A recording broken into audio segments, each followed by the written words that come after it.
Hi friends, ఇది climbing rose plant. యాక్చువల్గా నేను ఇది మీషోలో తీసుకున్నాను. 4 ప్లాంట్స్ కాంబో ఆఫర్లో తీసుకున్నాను. ఆల్మోస్ట్ ఇది 1 ఇయర్ అయింది నేను వాటిని ప్లాంట్ చేసి. మీషోలో బాగానే వచ్చాయి ప్లాంట్స్. కాకపోతే ఏమైందంటే ఇప్పటి వరకు కూడా అది జస్ట్ లీవ్స్ వేస్తుంది తప్ప ఒక ఫ్లవర్ కూడా వేయలేదు. అసలు బర్డ్స్ ఫామ్ అవ్వట్లేదు. మరి ఎందుకు అలా అవుతుందో తెలీదు. అయితే చాలా రీసెర్చ్ చేశాను. అయితే అందులో ఏం తెలిసిందంటే ట్రూనింగ్ చేస్తే కంపల్సరీ ఫ్లవర్ బర్డ్స్ ఫామ్ అవుతాయి అని చెప్పారు. అందుకే ఈరోజు మీకు చూపిస్తున్నాను చూడండి. ట్రూనింగ్ చేస్తున్నాను. ఒక్క ఫ్లవర్ కూడా వేయలేదు. 1 ఇయర్ నుంచి అలానే పెరుగుతూ వచ్చింది.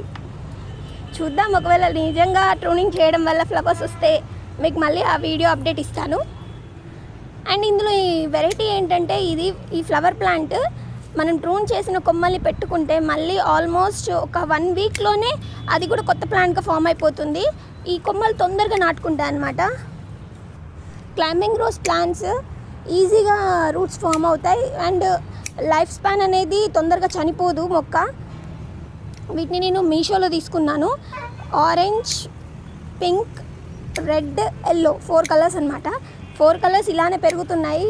చాలా పెద్దగా అయ్యాయి కానీ ఫ్లవరింగ్ అయితే ఏం లేదు. చూద్దాం, ఒకవేళ ట్రూనింగ్ చేసిన తర్వాత ఏమైనా ఫ్లవర్స్ ఫామ్ అవుతాయేమోనని. అండ్ ఎప్పుడు కూడా ట్రూనింగ్ చేసిన తర్వాత వాటికి ఫెర్టిలైజర్స్ కంపల్సరీ ఇవ్వాలండి. ఫెర్టిలైజర్స్ ఇస్తేనే వాటి మళ్ళీ రూట్స్ ఫామ్ చేసుకొని కొంచెం బలంగా బర్డ్స్ ఫామ్ అవుతాయి.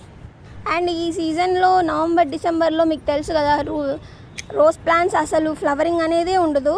అన్ని ప్లాంట్స్ అలానే ఉంటాయి. ఫ్లవర్స్ వేయవు తొందరగా. ఈ టైంలో మనం ట్రూనింగ్ చేసామనుకోండి, ఈలోపు కొత్త చిగుర్లు వచ్చేసి కొత్త మొగ్గలు వేస్తుంది.